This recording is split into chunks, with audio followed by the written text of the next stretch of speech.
Jawa, Raika Beio, Macapeleo, Manichei Doima. Ale, Raika Mulale, Ewake Cocheo, Manichei Doima. Yowa. Coucou. Alice.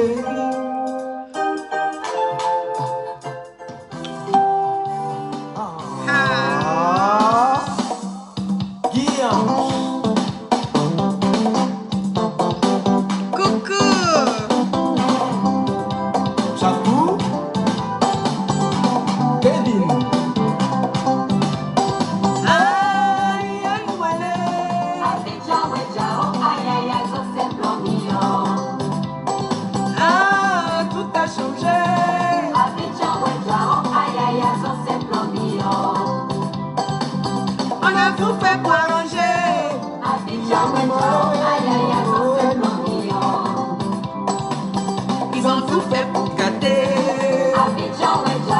Génération comme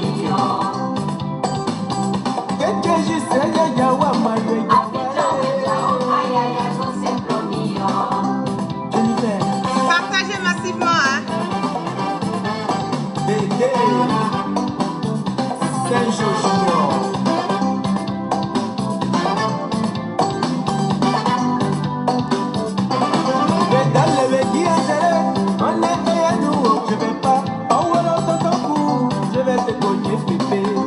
Les enfants de Bénin, Harikei, Kasukere, Dayabra Zubo, Niaga Soleil.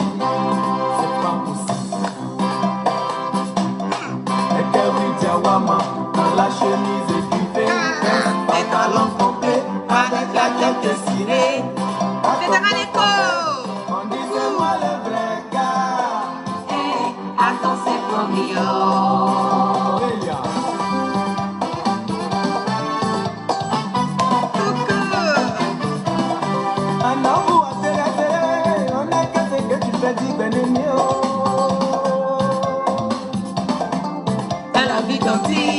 Fais-moi un bisou chéri. Ah, les enfants de Bénin, Wanike, Likasuke. Voilà le Zuko, la Gazobrei. C'est incroyable. Et quel mouillot Wama, Pamini la Bébodé. J'y peux flaquer, un petit talent coupé. Même si ça bouge, ça remue, mais ça bouge pas. Faites monter le mercure, nous sommes à l'Iguisson. Ça dérange, on dérange, Ouattara, ça fait un débat.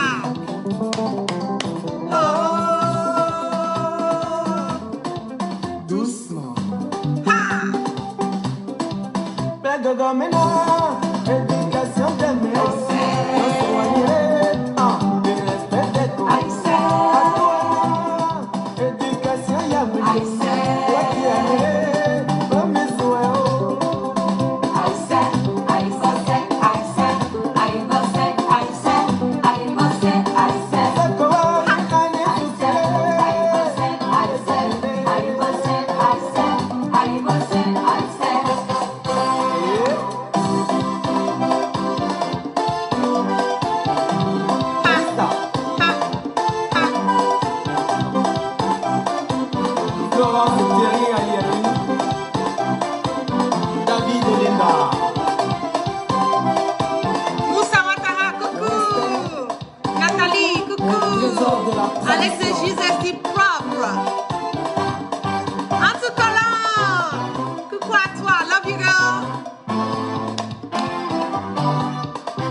La guêpe, j'aime tes lèvres roses.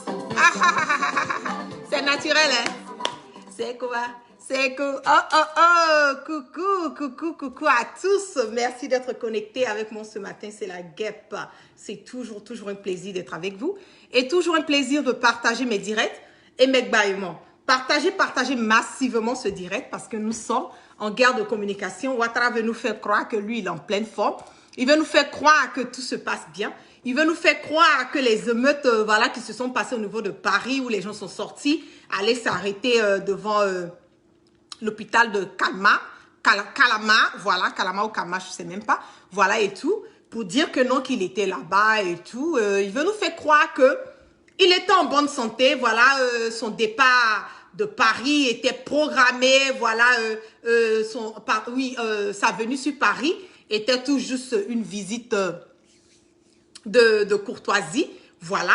Il veut nous faire croire qu'il est en bon état, il veut nous faire croire qu'il est en bonne santé, il veut nous faire croire que tout baigne bien, il veut nous faire croire que le Ouattara, les Ivoiriens n'ont pas à craindre, voilà, les Ivoiriens doivent rester sereins et toujours se garder un peu dans cette posture de vouloir être le président. Je vous l'ai dit, je l'ai répété à plusieurs reprises que moi, la guêpe, je ne reconnais pas Ouattara et la majorité des Ivoiriens ne reconnaissent pas Ouattara en tant que le président, voilà, de la Côte d'Ivoire. Mais les raisons qui ont poussé Ouattara sait très bien, partagez, faites monter le mercure. Ouattara n'est pas en bonne santé et je mets quiconque au défi de ça. Ce qui concerne l'hôpital, quand j'ai eu à faire mon direct, Clama, j'ai eu à dire que je n'étais pas sûre s'il était là-bas ou pas, mais je sais que Ouattara se trouvait dans un hôpital, voilà et tout, mais je ne sais pas réellement dans quel hôpital il se trouvait. Et après, j'ai eu l'écho, mais j'ai préféré me taire, voilà, un peu là-dessus, et tout, pour ne pas qu'on revienne encore. Ah oui, voilà, elle est en train de traquer. Ce n'est même plus une question de traquer, c'est une évidence que là, Ouattara n'est pas en pleine santé. Effectivement, partagez, faites monter le mercure, pardon. Ouattara n'est pas en bonne santé. Ses médecins l'ont déconseillé, voilà, de rentrer sur Abidjan parce qu'il a un problème de... Bon, je ne sais pas si c'est OK pour moi de le dire. Voilà, je vais me rassurer avec voilà, mes lawyers et tout, si je peux le dire. Si je peux le dire, je vais refaire un autre direct, voilà, pour vous dire exactement de quoi il souffre, ou bien si quelqu'un d'autre a déjà relayé l'information, je vais relayer aussi l'information, comme ça j'ai une source, mais je vais me rassurer avec mes avocats et tout que je peux donner cette information. Mais je vais taire la maladie qu'il a, mais Ouattara est dans une posture aujourd'hui où il doit subir une opération. Voilà, il doit subir une opération et l'opération a été quelque chose qui a été déjà fait dans le passé. Mais le mal est revenu et ce mal, il traîne ce mal pendant des années de cela. Mais ce qui concerne les problèmes, les nerfs sciatiques, ça je peux dire, ça il n'y a pas de problème puisque ça a été déjà relayé sur les informations. Mais la cause de l'opération, je vais me taire comme je le dis pour me rassurer que mes avocats me donnent le OK de relayer, comme ça je suis couverte un peu voilà, sur ce côté. Voilà. Mais le problème sciatique et tout, effectivement, Ouattara a des problèmes de nerfs. La raison pour laquelle il n'arrive pas, vous avez remarqué à plusieurs reprises de différents endroits où il est parti, il n'arrive pas à se tenir debout, il n'arrive pas à marcher convenablement, il n'arrive pas à, comme on le dit, à faire ses pas, ses gestes sont un peu mouvementés et tout. Voilà, il faut qu'il y ait quelqu'un à côté de lui. Nous avons remarqué qu'au niveau de Yamoussoukro, il est tombé, voilà, à plusieurs reprises dans différents endroits. Il a assez de cœur sécurisé mon direct. Ils n'aiment pas quand on dit la vérité. On n'oblige personne à être sur mon direct ici. La personne qui pense que c'est pas vrai ce que je dis, je demande à la personne vraiment poliment, voilà et tout. Je vais donner 30 secondes. Je demande à la personne poliment de se déconnecter de ma page. Ceux qui veulent écouter la guêpe vont rester connectés et ceux qui ne veulent pas écouter la guêpe, voilà et tout, peuvent se déconnecter. Je vais vous donner 15 secondes à vous déconnecter et puis je vais continuer mon direct et puis faire mes cassements de papeau. Pendant les 30 secondes, essayez de partager massivement, faites monter le mercure. Comme je le dis, nous sommes en guerre de communication et nous devons nous rassurer que les informations sont relayées convenablement. Donc, partagez. Voilà. Partagez massivement, partagez. Je vais vous donner 30 secondes, je vais partager moi aussi le direct. Voilà.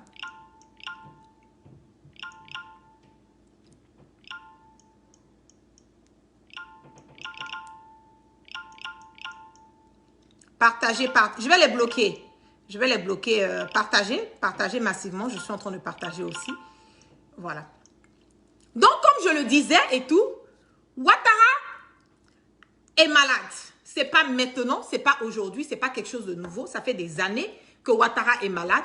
Nous avons vu un peu le cas, excusez-moi si je vais revenir encore là-dessus, de Amadou Gon Coulibaly, qui n'était pas bien portant. Voilà, ce monsieur, on a relayé, on a cassé, on a fait le cassement de Papo, voilà, sur son état de santé et tout. Ils ont dit non, on montait jusqu'au point où il a été évacué sur Paris. On dit non, c'est pas la vérité.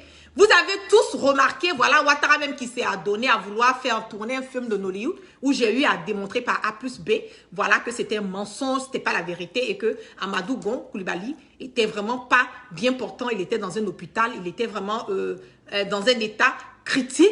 Il y a un certain moment de cela, on essayait même de voir la décision, c'était de savoir si on devait le débrancher de l'appareil qui le maintenait en vie et tout. Mais vous les Ivoiriens et l'Africain de surcroît, on a tendance à penser que quand quelque chose doit arriver et que cette chose n'arrive pas, voilà, et que c'est du mensonge. Il y a certaines personnes qui ont eu à m'insulter sur les réseaux sociaux, voilà, quand ça s'est passé. Oui, la guêpe, c'est pas la vérité et tout, voilà, ce monsieur, tu as dit qu'on allait le débrancher. Mais effectivement, il était arrivé à un certain moment où la décision était prise de savoir si on allait débrancher ce monsieur, voilà, qui était entre la vie et la mort. Mais bref, on va pas revenir sur là-dessus, que reste in peace à lui et tout.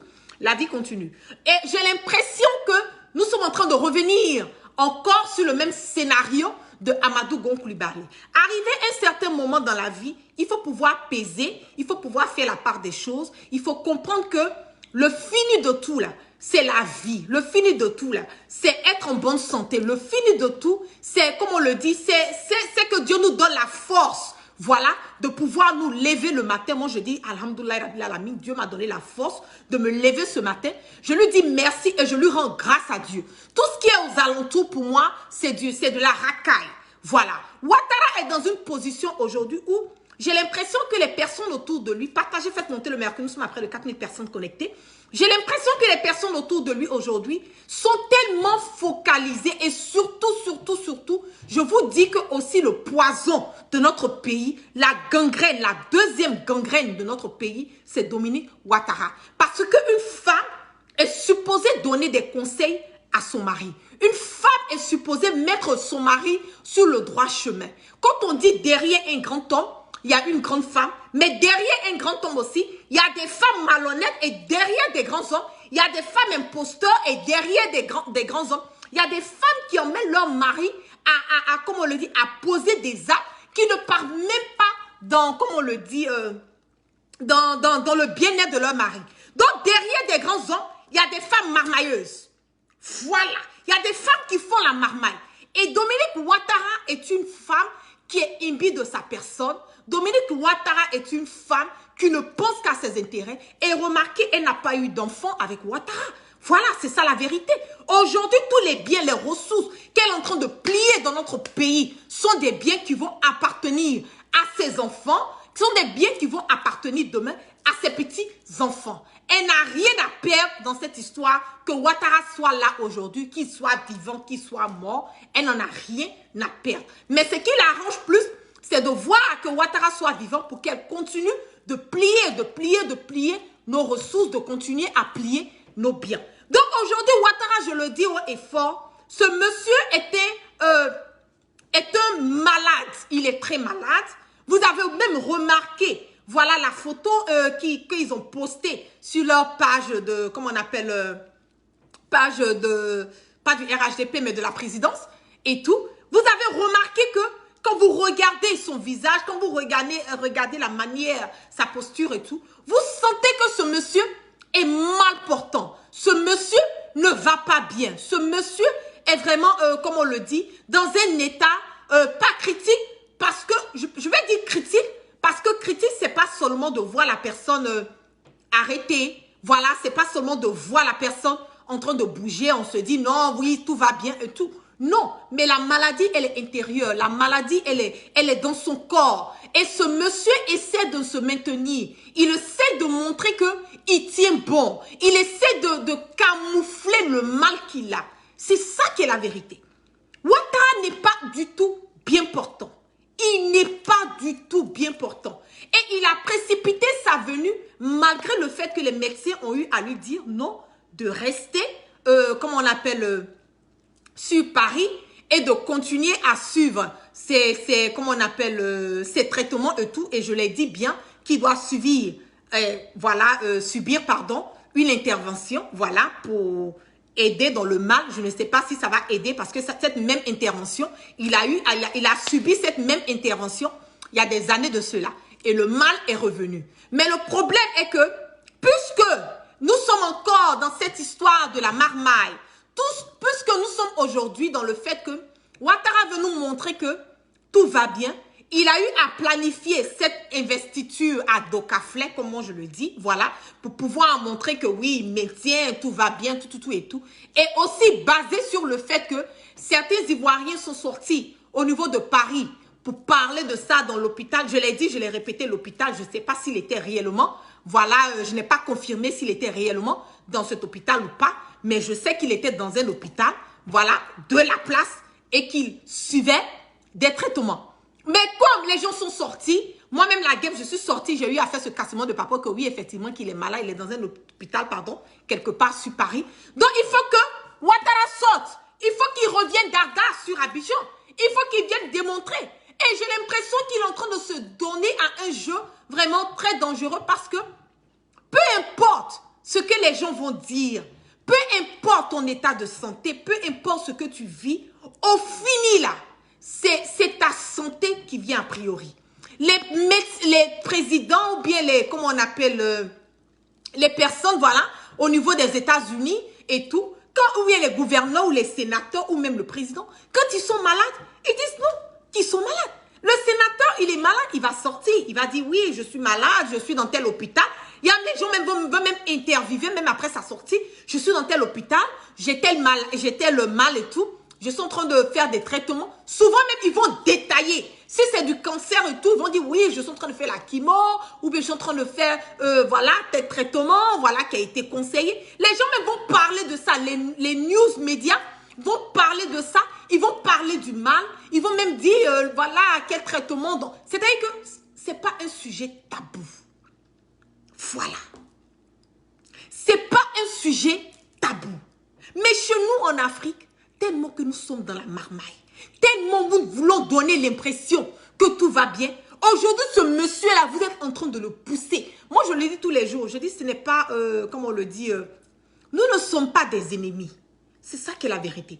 Nous sommes des adversaires politiques. Donc, quand tu te mets dans une posture, tu te mets, comme on le dit, oui, dans une posture, aujourd'hui, Ouattara ne peut pas nous cacher certaines choses concernant sa santé parce que il veut à tout prix gouverner ce pays. Il s'est autoproclamé. Il y a eu plein de morts, voilà, et à cause de ce troisième mandat anticonstitutionnel de Ouattara, il y a eu plein de personnes qui sont incarcérées aujourd'hui. Nous avons des personnes qui sont incarcérées depuis le 23 décembre. Ça va faire bientôt 1 an. Des pères de famille, voilà, des maris de certaines personnes. Nous avons nos mamans, nous avons nos soeurs, nous avons des artistes, voilà, qui sont incarcérés. Nous avons des artistes qui doivent payer des amendes. Et les 10 millions là, j'ai fait mon GoFundMe, pause publicitaire. Les 10 millions là, j'ai fait mon GoFundMe. Je vous ai dit, participez. Même si c'est 20 $, même si c'est 20 €, même si c'est 10 €, participons, aidons Yodé et Soro. Ils n'ont pas demandé à ce que nous cotisons pour eux. C'est tout juste une manière, c'est pause publicitaire. C'est tout juste une manière pour nous de démontrer que nous sommes les fans là. Nous ne sommes pas des fans dans la bouche. Nous ne sommes pas les fans sur les réseaux sociaux. Nous ne sommes pas les fans crier « Ah oui, Yodé et Siro, vous avez dit la vérité, on vous supporte. » Non, arrêtez d'être avare. Faites des dîmes. Donnez, participez. Il y a près de 450 $ qui est rentré en ce moment sur le GoFundMe, sans compter ceux qui m'ont envoyé sur le Cash App. Je vais faire l'ajout de ça. Participez, donnez. Arrêtez d'être avare. Arrêtez d'être des supporters qui n'apportent rien, qui ne contribuent pas. Voilà, participez. Dans la pause publicitaire est finie. Je reviens là-dessus pour vous dire que Ouattara veut tellement nous donner l'impression que, comme on le dit, il va bien, tout bien que, il s'est précipité là, il est venu là. Il est venu aujourd'hui, j'ai l'impression que c'est encore le scénario de Amadou Gon Coulibaly que nous sommes en train de vivre. J'ai l'impression encore que ils sont en train de pousser ce monsieur à se mettre dans une posture où demain là, ce sont eux qui vont payer les pots cassés. Mais le problème, et ce que Ouattara doit comprendre, c'est que les gens qui sont autour de lui s'en foutent. Au contraire, le fait que Ouattara même soit mort, ça les arrange. C'est ça qui est la vérité. Le fait que Ouattara soit mort, là, ça les arrange parce que ça leur permet que leur palabre interne, là, ils vont bien faire comme ça. Ahmed Bakayoko, lui, sera plus relax. Voilà, de pouvoir faire ce qu'il a à faire. Voilà, photocopie aussi de son côté. Il sera plus relax de faire ce qu'il a à faire. Mais le fini, là, ce que nous, les Ivoiriens, nous devons comprendre que tout ce qui se passe là, ceux qui vont payer les pots cassés de plus, ce sont nous les pauvres, nous les Ivoiriens. Parce que quand ils vont commencer à se tabasser entre eux là, les bruits là, comment on appelle, les séquelles de tout ça, c'est nous les Ivoiriens qui allons quelque part, comment on le dit, c'est nous qui allons prendre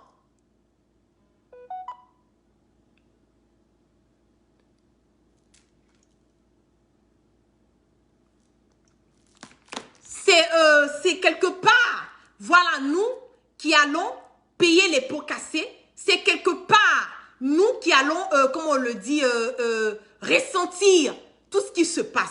Donc, c'est pour cela que je le dis, je le répète aujourd'hui, Ouattara n'est pas bien portant.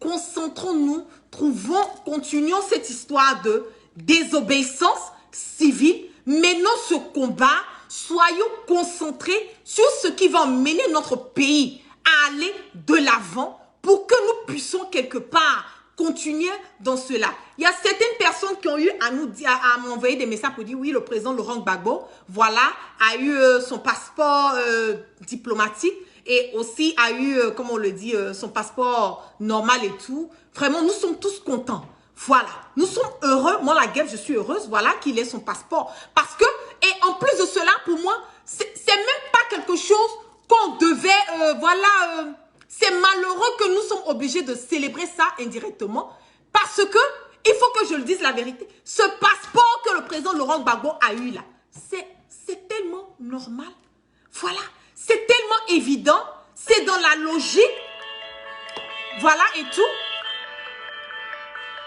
qu'il ait ce passeport, c'est la logique qu'il ait ce passeport. Moi, je ne peux pas comprendre aujourd'hui que le président Laurent Gbagbo a eu son passeport et les gens disent « Ah oui, non, non, non, non, non, non, non, non, non. C'est pas une faveur que Ouattara est en train de faire au président Laurent Gbagbo. » Il faut que je sois claire là-dessus. Voilà. C'est pas une faveur que le président Alassane Dramane Ouattara est en train de faire à Laurent Gbagbo. Le président Laurent Gbagbo a droit à un passeport comme tout, comme on le dit, excusez-moi.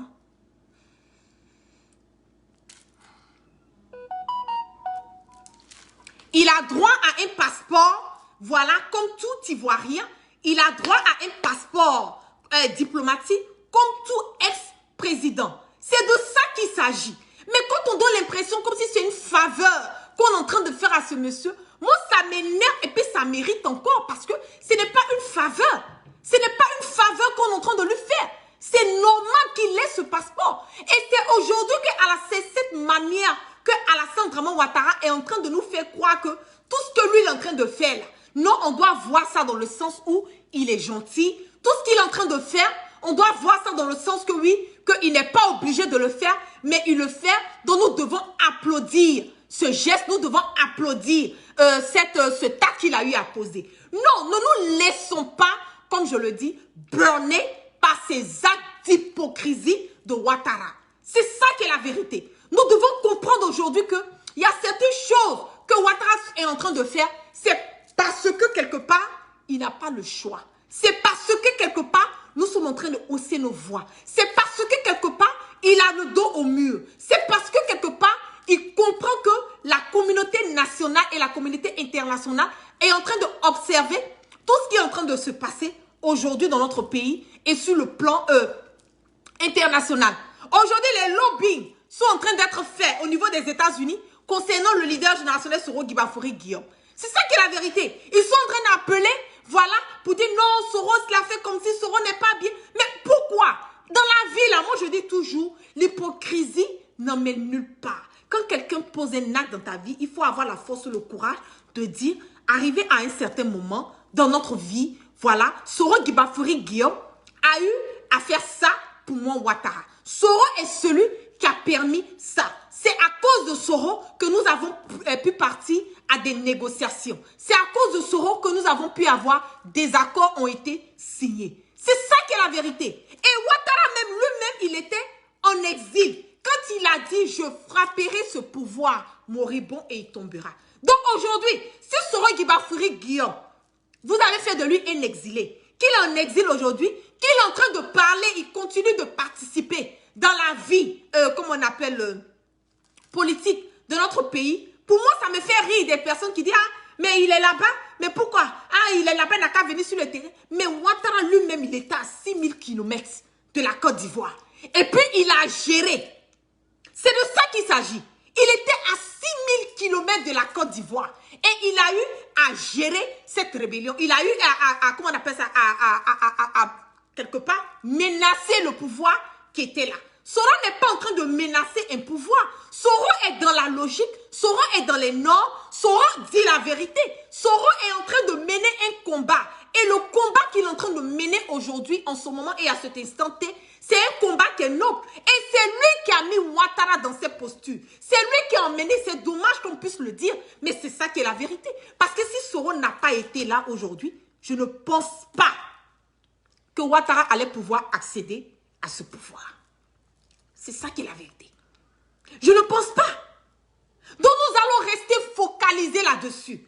Nous allons rester dans notre, comment on appelle, désobéissance civile. Les gens qui disent non, désobéissance civile là, oui, vous n'êtes pas sortis. Mais je vous dis quelque chose, hein. Ouattara qui est là, il n'y a pas quelqu'un qui a peur que son nom se gâte plus que Ouattara. Il n'y a pas quelqu'un qui a peur. Vous le voyez, il est en train de se jouer au gangaba. Il donne l'impression que rien ne le dérange. Mais je vous dis que le monsieur là, il a un sommeil qui est perturbé. Et je mets quiconque au défi. Je vous dis qu'il a un sommeil qui est perturbé. Parce que moi, quelqu'un que je dis, qui vaut rien, quelqu'un qui n'a pas de valeur, quelqu'un qui est, comment on appelle, qui est zéro, quelqu'un qui n'a pas, qui ne peut pas m'embrouiller. Mais pourquoi de vous à moi, il y a près de combien de millions d'euros qui a été proposé à certaines personnes de traquer Soro et des personnes proches de lui? Pourquoi est-ce que jusqu'à présent, le fait que Soro soit en exil, on continue de vouloir le traquer? On veut l'éliminer physiquement. C'est parce que quelque part, ce monsieur a un poids. C'est parce que quelque part, Ouattara sait qui est Soro Guibafouri Guillaume. C'est ça qui est la vérité. Il sait qui est Soro Guibafouri Guillaume. Et il n'est pas serein. Il n'est pas OK. Tant que Soro est en vie là, lui Ouattara là, il n'est pas en paix. Tant que Soro est en vie là, les personnes autour de Ouattara qui cherchent forcément à bouffer là, ils ne sont pas en paix. Et le président Laurent Gbagbo là, le jour que le président Laurent Gbagbo va rentrer, moi je dis ce que je pense et je dis haut et fort. Je ne sais pas faire l'hypocrisie, je ne sais pas faire la marmaille dans mes paroles, je ne vais pas peser, voilà mes mots. Mais j'ai bien peur. Le président Laurent Gbagbo, on dit oui que le président Laurent Gbagbo veut rentrer et tout. Vraiment, c'est notre souhait. C'est ce que vraiment tout Ivoirien veut. Vraiment que le président Laurent Gbagbo rentre. Mais dans le même temps, j'ai peur. J'ai très peur parce que aujourd'hui, là, nous le savons haut et fort que tout ce qui concerne les empoisonnements, c'est le clan de Ouattara. Tout ce qui concerne aujourd'hui les empoisonnements, là, c'est le camp du président Ouattara. Ils sont numéro 1 dedans.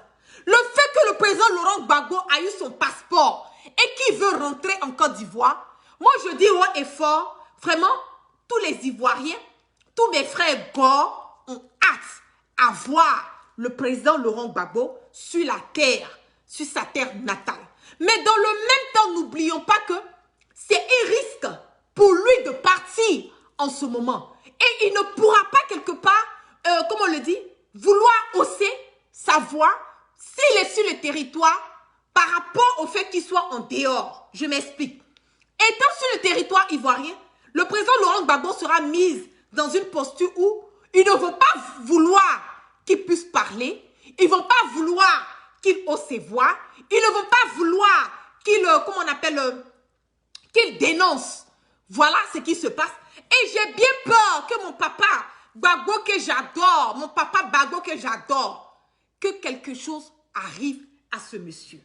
C'est ça qui est ma peur. J'ai peur que mon papa Laurent Gbagbo, on lui donne le passeport diplomatique, on lui donne le passeport, comment on appelle, ivoirien.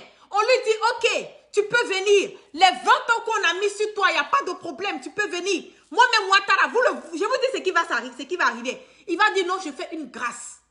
Les 20 ans de prison, là, je fais une grâce au président Laurent Gbagbo, il peut rentrer. Mais quand le président Laurent Gbagbo va rentrer, là, Dieu seul sait la manigance. Dieu seul sait ce que ces gens-là sont en train de planifier dans le secret. J'ai peur. J'ai peur. Parce qu'ils savent qu'aujourd'hui, là, les personnes que le peuple là, écoute, il y a le président Laurent Gbagbo, il y a le leader générationnel Soro Guibafori Guillaume, et il y a aussi le président Henri Konan Bédié. Ces trois leaders sont écoutés par les jeunes, par cette génération. Et vous avez vu ce qui s'est passé au niveau du président Henri Konan Bédié. Comment sa maison a été saccagée. Comment ils sont allés mettre un blocus. Vous avez vu Afin Guesson. Dieu seul sait où ce monsieur-là se trouve en ce moment et à cet instant T. Dieu seul le sait. Vous avez vu Soro. On allait, comment on appelle, faire des deals avec certaines personnes. Vouloir l'éliminer physiquement. Vous avez vu ça? Et aujourd'hui, j'ai peur pour mon papa, Laurent Gbagbo. Ces gens-là sont capables de tout. Ils peuvent même mettre, je vais donner un exemple bête, et ça fait rire parce qu'il y a quelqu'un qui vient de dire ça, et qu'est-ce qui prouve même que le passeport n'a pas été imbibé par du poison? Il y a des, ils sont number one des temps. Qu'est-ce qui prouve même? Je n'ai pas dit c'est ce qu'ils ont fait, hein, mais c'est des choses qui viennent parce qu'ils sont tellement forts dans l'affaire de tuer là. Qu'est-ce qui prouve même qu'ils n'ont pas mis quelque chose même dans son passeport? Il va prendre ça, il va coller sur sa peau. Voilà, il va toucher. Et puis ça rentre dans ses pores. Demain, mon papa Laurent Gbagbo a commencé à tousser. On dit oui, il est malade. Voilà, maladie. Je touche du bois, Seigneur. Je mets l'onction, mets la main sur mon papa Laurent Gbagbo. Que rien ne puisse l'arriver. Que tout ce qui est fait dans le secret soit brisé au nom de toi, mon Seigneur. Qu'est-ce qui prouve?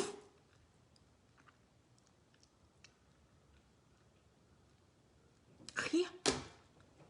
C'est de ça qu'il s'agit. Donc j'ai peur pour mon papa Laurent Gbagbo. J'ai peur. Il a tapé 9 ans là. Il a trop souffert. Voilà. Il est fatigué.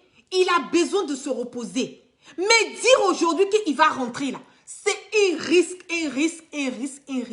qu'il va prendre. Moi, je ne peux pas lui dire qu'il ne faut pas partir. Mais moi, en tant que sa fille, je lui dis, c'est un risque qu'il est en train de prendre en ce moment, de vouloir partir, de vouloir rentrer, parce que Ouattara qui est là, toutes les personnes qui sont autour de lui, là, ils sont prêts à éliminer Soro, ils sont prêts à éliminer le président Bédié, ils sont prêts à éliminer toutes les personnes qui sont autour, qui peuvent quelque part les déranger. C'est de ça qu'il s'agit. Donc Ouattara, je le dis haut et fort, il est malade, voilà. Mentalement, ça ne va pas. Physiquement, c'est gâté. Il est en pièces détachées. Il est revenu, c'est de vouloir chercher quelque part à faire, comme on le dit, son investiture à Docaflet. Quand il va finir, c'est moi la guêpe, je vous dis. Quand Ouattara va finir investiture, vous allez entendre que Ouattara est sur Paris. Quand Ouattara va finir investiture, là, vous allez entendre que Ouattara est encore sur Paris. Et quand il va retourner sur Paris, là, c'est pour aller faire l'opération. C'est pour aller faire l'opération que Ouattara va retourner. Malgré ces médecins lui ont dit de ne pas revenir sur Abidjan. Il s'est entêté, il est parti. Ok, il est parti, on ne souhaite pas la mort de quelqu'un. La maladie et puis la vie là. Et puis, comme on a dit, les Djoula le disent que Banani fait sayat et sarakelena. Voilà. C'est que la maladie et puis la mort là. On dit c'est pas si même tu peux tomber malade et puis ne pas partir, comme tu peux ne pas tomber malade et puis tu as du. Voilà. Moi, je ne souhaite rien de mal, voilà, à Ouattara, mais je le dis, c'est un sanguinaire, c'est un imposteur, je dis ce qu'il est, haut et fort. Voilà. Je le dis, c'est qu'il est haut et fort. Et pour moi, arrivé un moment, il faut arrêter. Voilà. Il faut arrêter et il faut penser à l'avenir des, comme on le dit, des Ivoiriens. Et nous ne reconnaissons pas Ouattara en tant que notre président. Aujourd'hui, le président, que moi, la guerre, je reconnais que la majorité des Ivoiriens reconnaissent, c'est le président Henri Konan Bédié, qui est le président de transition. C'est tout. Tranquille, tranquille, tranquille, tranquille. Donc, sur ce, je vous claque plein de bisous. Voilà, cocaïnique, on reste au serein. La lutte continue pour la démocratie, la cohésion, la liberté d'expression. Continue toujours. Voilà ce combat-là. Ne vous dites pas que oui, ah, il est là, ah, Ouattara mais va partir quand. Vous savez comment Ouattara est venu au pouvoir, de vous à moi. Vous savez très bien comment est-ce que Ouattara est venu. Donc vous-même, vous savez comment il va partir. Ce qui est sûr, on le dit, Tchokona Tchakana, Ouattara va partir. Le fini là, il va partir. Mandat 5 ans qu'il est en train de dire qu'il est en train de faire là. Ouattara ne va pas faire mandat de 5 ans. Ce n'est pas un débat. Il ne fera pas, il va partir. Parce que, on le dit toujours, on dit, tu vas beau tourner. Tu vas revenir toujours sur la case de départ. Il va revenir là-dessus. Et la case de départ pour nous les Ivoiriens, c'est une démocratie, une cohésion, une liberté d'expression. Et notre pays, nous avons besoin que notre pays puisse aller de l'avant avec une nouvelle génération, une nouvelle mentalité, une nouvelle manière de faire la politique dans une, comme on le dit, vraiment dans la paix, dans l'amour. Et nous devons respecter, apprendre à respecter les divergences de tout un chacun. C'est de ça qu'il s'agit. Donc, sur ce, je vous claque des bisous excellents. Dimanche à tous. Et puis, bon début de semaine pour demain. Et puis, payer l'argent de Yodé et Siro. Voilà. Payer son jeton. Voilà. Ils n'ont pas demandé. C'est tout juste nous, les fans. Nous sommes en train de mettre quelque chose en place. Voilà. Pour les aider et leur montrer que nous les adorons. Voilà ce qu'ils ont eu à dénoncer. Nous sommes OK avec. Nous sommes très contents. Et nous allons toujours continuer dans cette logique. Donc, je vous claque plein de bisous. Et puis, excellent dimanche à tous. Peace and love.